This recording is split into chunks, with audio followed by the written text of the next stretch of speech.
Olá, povo de Deus, retornando ao livro de Atos dos Apóstolos, quero dar um salto do 3 para o 6. Não é uma questão de soma, né? 3 mais 3, 6, mas é simplesmente porque eu não tenho espaço para falar de cada capítulo e eu preciso destacar capítulos que provocam, diríamos assim, uma retomada da obra do Espírito e que são decisivos no restante da obra.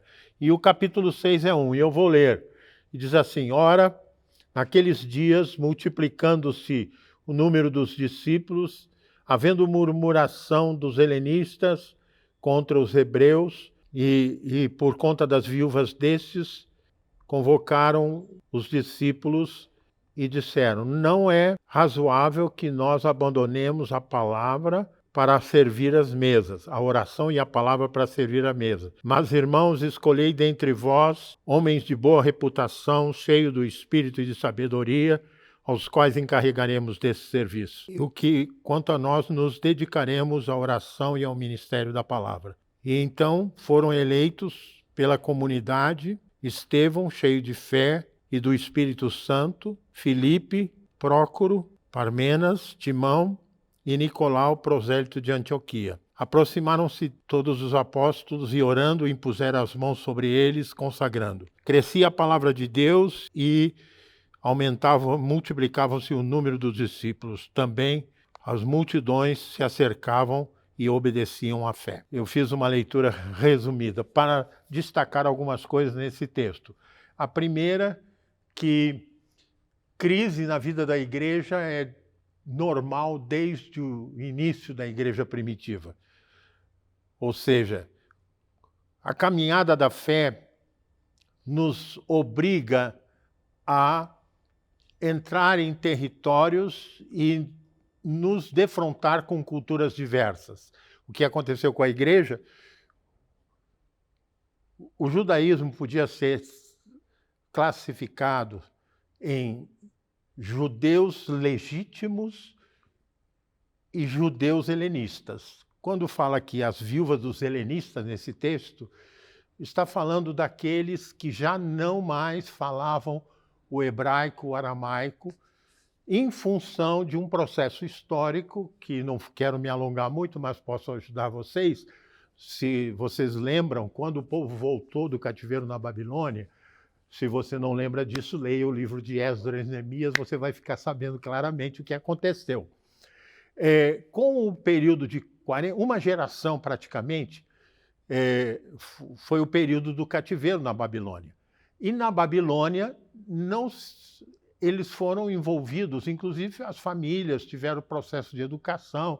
Nós vemos, quando lemos o livro de Daniel, a gente percebe isso, uma tentativa de aculturar. O que significa aculturar? É fazer dos judeus que tinham sido levados para o cativeiro cidadãos babilônicos, adorando os mesmos deuses. E os conflitos são bem marcantes e a gente encontra especialmente no livro de Daniel, esse conflito que eles enfrentaram.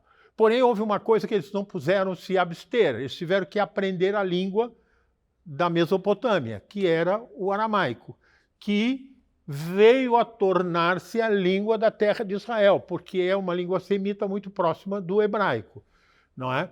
E quando Jesus desenvolve o seu ministério, boa parte da população era o aramaico, que era a língua que as famílias todas trouxeram depois de uma geração inteira da Babilônia para Israel.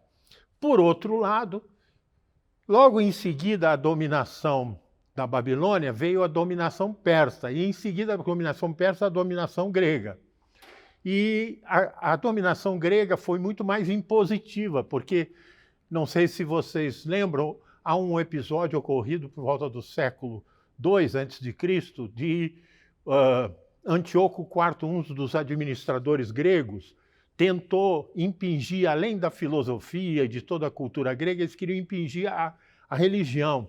E como os judeus resistiam e mantinham os horários de celebração no templo, faziam as suas ofertas de sacrifício no templo, ele mandou sacrificar um porco no Santo dos Santos. Com isto, é chamada a mãe das abominações, que vai aparecer depois no Apocalipse, ou seja, que é a dominação externa tentando impor sobre o povo de Deus a cultura demoníaca, a gente pode dizer. Nesse sentido é que muitos dos judeus adotaram a língua grega, até porque judeu é comerciante desde sempre, né? Desde o tempo que eles eram errantes pelo deserto, para obter coisas tinham que vender a pele de carneiro por troca de farinha, por troca de outras coisas com os povos mais agrícolas. Então, desde sempre eram comerciantes. Como eles iam comerciar numa civilização, mesmo depois que veio o Império Romano, numa civilização onde a língua era o grego. Então, muitos aprenderam o grego e desaprenderam o aramaico. E eles eram classificados de judeus helenistas.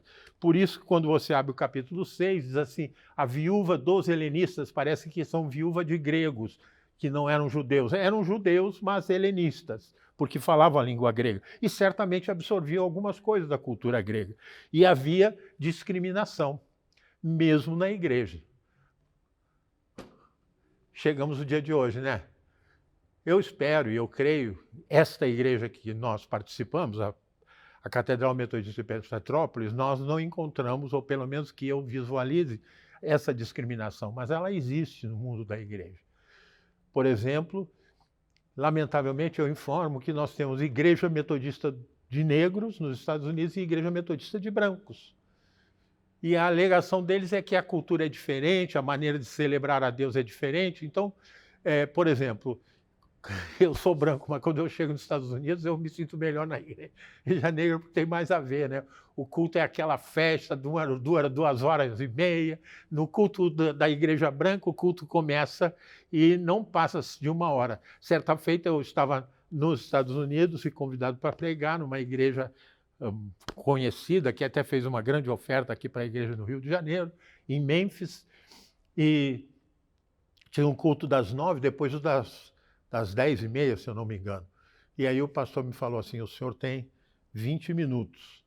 E aí eu perguntei para ele que a palavra era logo em seguida da palavra, já vinha um hino e a bênção, né? Eu perguntei para ele, e se eu passar de 20 minutos? Ele falou, não tem problema, eu não garanto que o povo vai ficar aqui ouvindo o senhor. O negócio era cronometrado, né? E já, numa outra ocasião, fui pregar numa igreja de negro, falei 40 minutos e o povo de pé, dando glória, e era uma festa, né? Mas a gente percebe ainda que haja uma justificativa cultural, há uma separação. E o Espírito não separa, o Espírito une, não é? A igreja do Pentecostes é dito que era um só coração e uma só alma. Nós precisamos superar algumas barreiras que nós, seres humanos, costumamos construir, porque é na unidade do Espírito que Deus faz a obra. Mas deixe-me prosseguir. E aí surge o primeiro concílio da igreja. Você sabe que o primeiro concílio da igreja está no capítulo 6, e não no capítulo 15, quando eles tiraram alguma das práticas judaicas, ajudando os cristãos convertidos, chamados gentios, não é? Que não precisasse se circuncidar e tal. O concílio do capítulo 15 foi isso. Muitos não consideram o capítulo 6 um concílio, mas eu, acostumado com metodista que gosta de concílio, né? O 6 é um concílio. Pedro diz, vamos reunir e vamos eleger. O que é isso? Uma assembleia da igreja para escolher irmãos que iam cuidar como diáconos disto. E dentre eles, duas figuras eu quero destacar. A primeira, Filipe. Não sei quantos lembram do papel de Filipe, mas Filipe foi enviado pelos apóstolos a Samaria, onde estava havendo um avivamento. E Filipe botou mais fogo ainda no avivamento. E aí Filipe está lá no meio do avivamento, esse diácono, e Deus diz para ele, você vai para a faixa de Gaza. Eu gosto de pensar assim, que ele não quis ir, porque o texto diz que achou-se na faixa de Gaza. Não diz que ele foi para a faixa de Gaza, que era o deserto, não é? Que era também trilha, caminho para ir para o Egito e para a Etiópia, para outros lugares, né? Eu costumo dizer o seguinte, Filipe estava em Samaria, num tremendo avivamento, e Deus disse para ele, você agora vai para o deserto. Quando a gente está na obra, existe um verbo que precisa estar sempre presente na nossa mente: disponibilidade para a ação do Espírito. Porque Filipe, certamente Deus falou com ele, mas ele estava tão eufórico no meio do avivamento que o Espírito teve que pegar ele assim, tum, e botar ele na faixa de Gaza. E por quê? A Etiópia é um país muito populoso no norte da África e o único país de maioria cristã. E a igreja copta da Etiópia considera que esse eunuco é o patriarca da igreja. Então, uma vida que Filipe ganhou lá na faixa de Gaza afetou uma nação inteira. Então, a gente não pode desprezar os pequenos começos, porque o maior começo de todos foi pequeno, foi numa manjedoura. Então, esse pequeno começo da igreja na Etiópia, através da ação do Espírito na vida de Filipe, é só um exemplo para que a gente também esteja disponível para a obra que Deus quer fazer, muitas vezes nos surpreendendo em lugares não pensados e não desejados. Assim funciona a igreja do Senhor, a igreja do Pentecostes. Mas eu costumo dizer que a eleição dos diáconos visa introduzir a figura de Estevão. Mas a figura de Estevão eu vou deixar para falar no próximo capítulo da nossa conversa em Atos dos Apóstolos, da qual eu encerro, desejando a você que graça, bênção e poder de Deus seja sobre a sua vida. E que você, se não é presbítero, seja diácono, porque diáconos somos todos chamados, porque todos os ministérios são formas de serviço, de diaconia na vida da igreja. Na unidade do Espírito, Deus suscita frutos inimagináveis, à semelhança do que fez com a igreja primitiva. Que Deus abençoe. Amém.